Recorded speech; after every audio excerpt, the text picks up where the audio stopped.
어제 경기도 지영에서 중국인 차철남이라는 사람이 2명을 죽이고 2명을 중상을 입혔습니다. 그런데 어제 또 다른 화성에서 중국인 흉기 난동이 있었고 그 하루 전인 5월 18일에도 화성에서 중국인 난동이 있었습니다.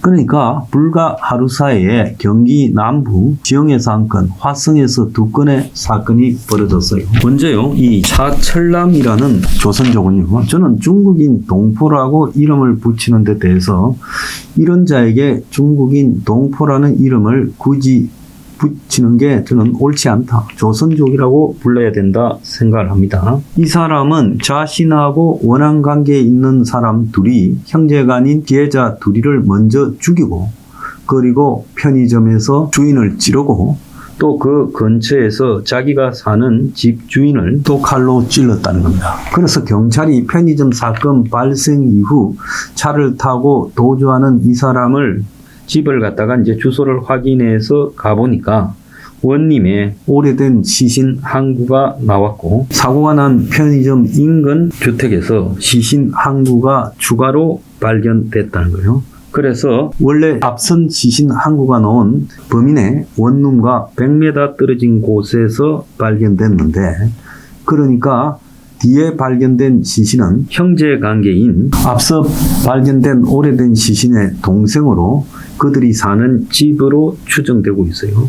이 두 사람은 모두 중국 국적의 50대 형제인 것으로 나오고 있습니다. 그런데 범행 동기가 돈 문제였다, 무시다 이런 걸 가지고 분노했다는데 제가 봤을 때 그야말로 도덕적인 사회적인 관념도 없는 돈의 노예가 된 조선족의 일종의 분노 폭발형 그런 살인이라고 보고 있습니다. 그런데 이 사건뿐만 아니라요. 유사한 사건이 화성에서 2건이나 더 일어났어요. 그래서 어제 새벽에 화성 동탄 호수 주변에서 40대 중국 국적 남성이 술에 취한 상태로 20대 남녀 5명을 향해서 흉기를 돌고 돌진했고 피해자들이 놀라서 뿔뿔이 달아났고 이들 중 한 남성을 쫓아갔고 그 남성이 술집 안에 들어가자 이제 출입문을 열려고 남성은 출입문을 붙잡고 서로 대치 관계에서 경찰이 출동할 것 같으니까 킥보드를 타고 도주했고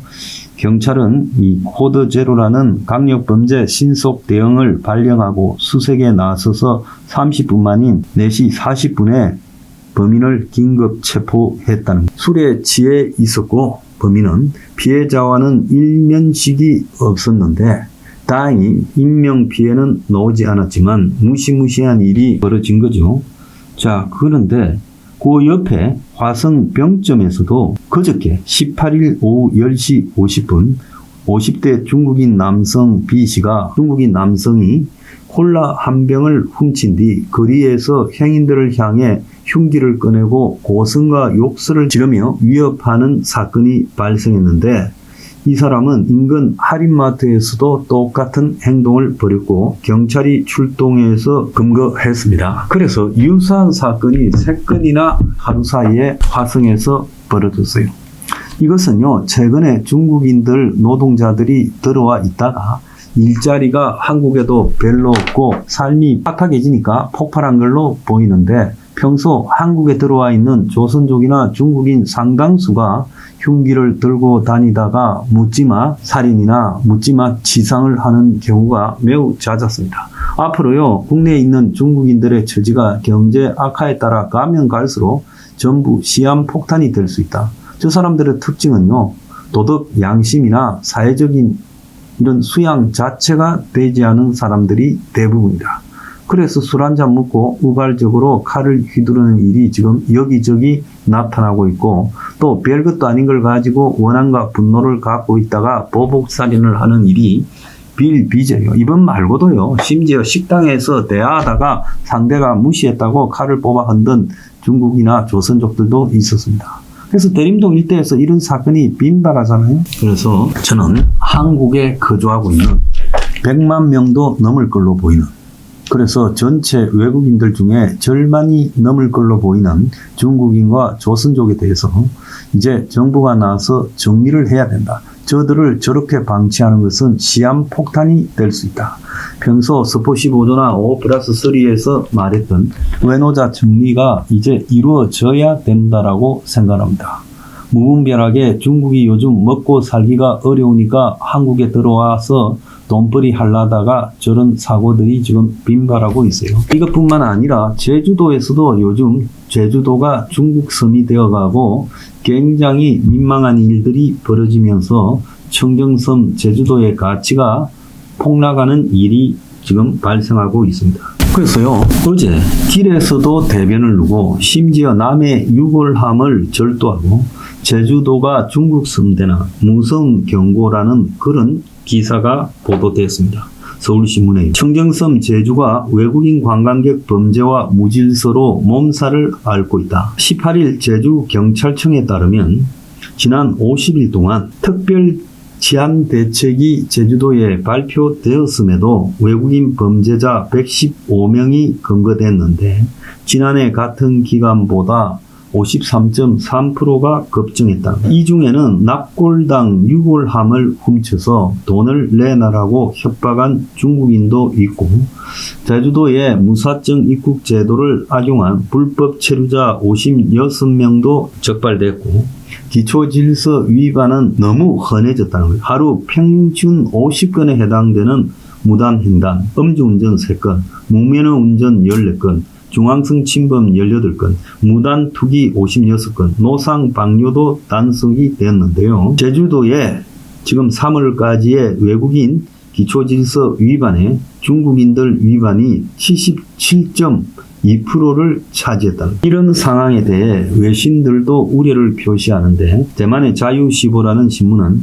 지난해 제주도가 중국의 섬이 되어가고 있다고 경고하고 2008년에 제주가 특별자치도가 되고 난 이후 무사증 입국 제도가 도입되어서 중국인 관광객의 주요 여행지가 됐지만은 이들이 관광뿐만 아니라 부동산 매입, 투자, 이민까지 하면서 장악해 들어가고 있는데 실제 2016년에는 8개월간 216만 명의 중국인들이 와서 제주도 외국인 방문객의 87%, 거의 대부분이 중국인 관광객이랍니다. 그래서 대만의 자유시보는 2019년 말 기준 중국인이 보유한 제주도 땅이 981만 평방미터로 외국인 소유의 43.5%가 되고 한국 제주도가 설정한 투자 이민 조건이 호주나 뉴질랜드보다 훨씬 낮아서 쉽게 중국인들이 투자 이민으로 들어온다는 거예요. 그래서 한국에서 영주권을 받기 위한 투자는요 15억으로 호주, 뉴질랜드 등의 40억보다 훨씬 낮다는 거예요. 문제는 이들 중 상당수가 현지 질서나 이런 데 대해서 질서의식이 없어 무관심하고 문화적인 충돌을 일으키고 또 자유시보는 제주도 길거리에서 중국인 아이한테 거리에서 대변을 보게 한 사례를 언급하며 유관 역사를 중국이 자랑한다면서도 공공장소에서 야만적인 행동도 서슴지 않는다고 비판했어요.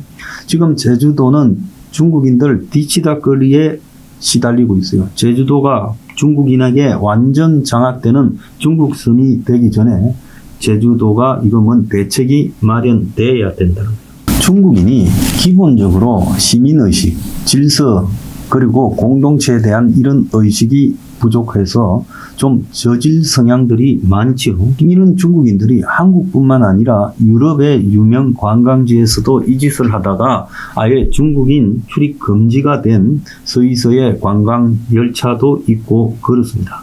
그래서 이 중국인들에게 경금제가 아니라 엄격하게 무섭게 다루어야 이런 것들이 해소된다고 저는 보고 있어요. 심지어 제주도에는 주거지에 침입해서 현금을 훔친 중국인이 잡혔고 또 불법 체류가 제주도 곳곳에 흩어져 있다고 하는 거예요. 이번에 SK텔레콤의 유심히 해킹된 부분도 중국인 해커 그룹의 소형이라고 대만의 보안기업이 전 세계에 공개를 했어요. 그래서 SK텔레콤에 최근에 악성 코드가 25건이나 파고들었는데 그 중에 24건이 중국 해커의 단골 수법으로 이루어졌다는 거예요. 그래서 중국 해커 집단 레드맨션이라는 것이 평범한 파일로 잠입해서 잠복하는 바람에 탐지가 어렵다. 그래서 한국인들에 대한 각종 정보가 중국인들의 사이버 공격에 타깃이 되고 있다. 요즘 중국인들이 한국에 있는 미군 그리고 한국군 기지를 갖다가 스파이 노릇하는 게 지금 예사되어 있고 심지어 한국 군인까지 꼬드겨가지고 돈을 주고 정보를 빼고 있는데요. 한국이 대한 중국의 침투가 무섭게 진행되고 있습니다. 그리고 한국에 사는 중국인들을 이제 정리해야 될 때가 왔습니다.